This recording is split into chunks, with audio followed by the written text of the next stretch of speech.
besitos, saludos, bienvenida a mi canal. Bueno, hoy voy a hablaros de Cándido, voy a recomendaros Cándido de Voltaire. Cándido o el optimismo se titula, ¿no? Y ya voy a leeros del primer capítulo para que veáis un poco cómo va y ya termino con Voltaire, ¿vale?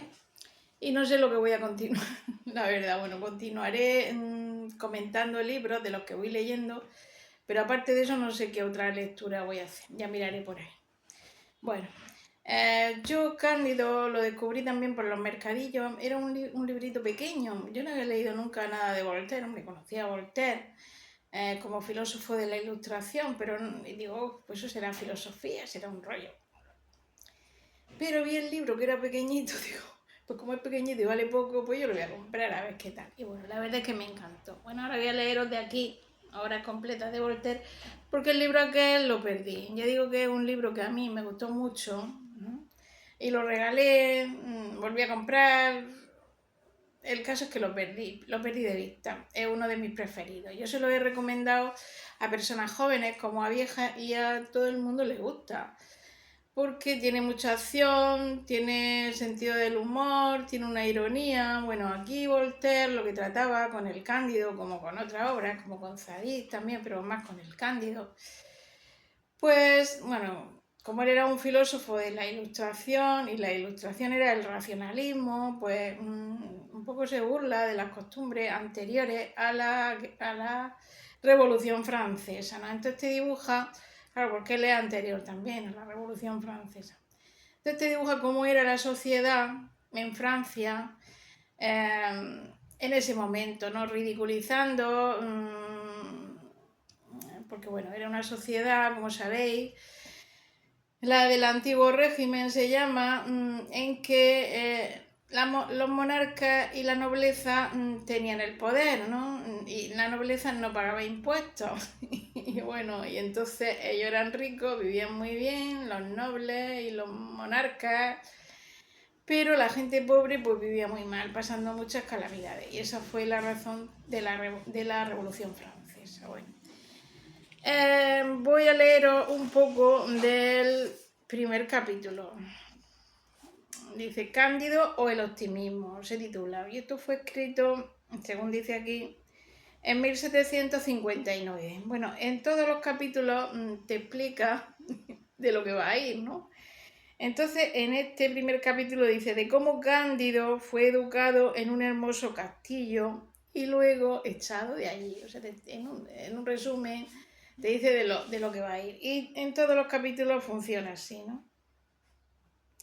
Bueno, yo voy a empezar a leer para que veáis cómo se desarrolla. Claro, como esto es al principio, pues no tiene grandes aventuras. Por eso lo dejo para que vosotros os sorprendáis y disfrutéis, ¿no? Esto es solo el principio. Dice así. Había en Westfalia, en el castillo del barón Tour der Trenthof, un joven al que la naturaleza había dotado de las cualidades más delicadas. Su fisonomía no ocultaba su alma. Tenía el juicio bastante recto y el espíritu muy simple. Por esta razón, creo yo, le llamaban Cándido. Los antiguos criados de la casa suponían que era hijo de la hermana del varón y de un hombre bueno y honesto de la vecindad, con el que dicha joven no se quiso casar porque solo había podido probar 71 generaciones y el resto de su árbol genealógico se había perdido en la noche del tiempo. O sea, está describiendo, criticando, pero era una mujer imbécil que ya llegaban al colmo en su... no me sale la palabra, el árbol genealógico, o sea, de que tenía que venir de una generación muy elevada, de una nobleza muy elevada, y como aquel no venía de una nobleza muy elevada, pues se ve que entonces se sospecha que podía ser hijo de esta mujer Cándida, que estaba en el castillo, que era hermana del varón, se sospecha. El señor barón era uno de los más relevantes hombres de Westfalia, pues su castillo tenía una puerta y 2 ventanas. Su gran salón estaba adornado con una magnífica tapicería. Los perros de su propiedad formaban una gran jauría. Sus palafreneros eran sus picadores. El vicario del pueblo era su capellán. Lo llamaban todos monseñor y se reían cuando daba consejos. A la señora baronesa, que pesaba alrededor de las 350 libras, se le tenía una gran consideración y hacía los honores de la casa con una dignidad que la presentaba aún más respetable. Su hija, Conegunda, de 17 años, era alta, fresca, llenita y apetecible. El hijo del varón era en todo digno de su padre.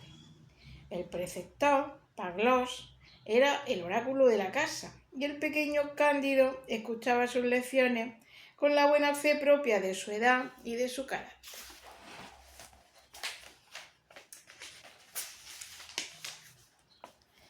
Pangloss enseñaba la metafisocosmolinología. Probaba admirablemente que no hay ningún efecto sin causa y que este era el mejor de los mundos posibles. El castillo del señor varón, el mejor castillo, y la señora, la mejor de las buenas baronesas. Bueno, esto creo que es parodiando una filosofía, no sé si es de Pascal, bueno, está por ahí, pero si empiezo a decirlo, bueno, ya sabéis que estos son parodias que él va haciendo, ¿no? Está demostrado, decía, que las cosas no pueden ser de otra forma, pues estando hecho todo para un fin, todo se lleva a cabo necesariamente para el mejor fin. Fijaos en que la nariz existe para llevar gafas, por esta razón existen las gafas. Las piernas están visiblemente instituidas para ser calzadas y por eso nosotros llevamos medias. Las piedras están hechas para ser talladas y hacer castillos. De esta forma el Señor tiene un maravilloso castillo. El más grande varón de la provincia debe ser el mejor alojado. Los cerdos están hechos para ser comidos y nosotros comemos cerdo durante todo el año. Por lo tanto, los que han afirmado que todo está acabado han dicho una tontería. Se debe decir que todo mejora, o sea, un tipo de filosofía. Cándido escuchaba con atención y asentía inocentemente. Pensaba que la señorita Conegunda era extraordinariamente bonita, pero no tuvo jamás el atrevimiento para decírselo. Él creía que después de haber nacido varón de Thunder-Ten-Tronckh, el segundo grado de felicidad era ser la señorita Conegunda. El tercero, verla todos los días. Y el cuarto, escuchar al maestro Pangloss, el más grande filósofo de la provincia y por tanto de toda la tierra. Un día Conegunda, paseando cerca del castillo en el pequeño bosque que llamaba parque, vio entre los matorrales al doctor Pangloss, que daba una lección de física experimental a la camarera de su madre, morenita, muy bonita y muy dócil. Como la señorita Conegunda tenía mucha disposición para la ciencia, observó, sin respirar, la reiterada experiencia de que fue testigo.